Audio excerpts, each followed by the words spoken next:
Listen, middle class আর rich দুই ধরনের কাস্টমারকে একভাবে সেল করলে হবে না। দুইজনের চিন্তাভাবনা আলাদা, সো গেমটাই আলাদা।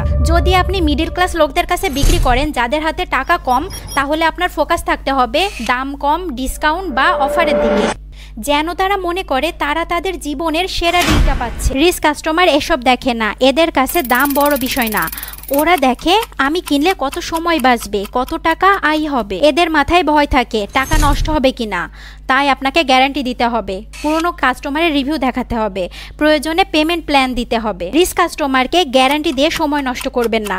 মেক দেম সি যে আপনার অফার কতটা এক্সক্লুসিভ আর totally aligned with their lifestyle and status. সব কিছু ধাপে ধাপে বুঝিয়ে দিন, যেন তাদের মাথায় কোনো কনফিউশন না থাকে।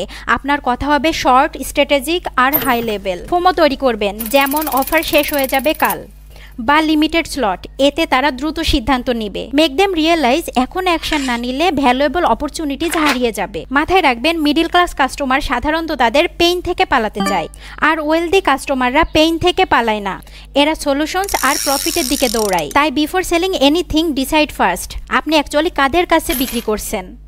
কাস্টমারের পকেট বুঝে সেলিং স্ট্র্যাটেজি বদলান। একই ফর্মুলা সবার জন্য কাজ করে না। দেখা হবে নেক্সট ভিডিওতে।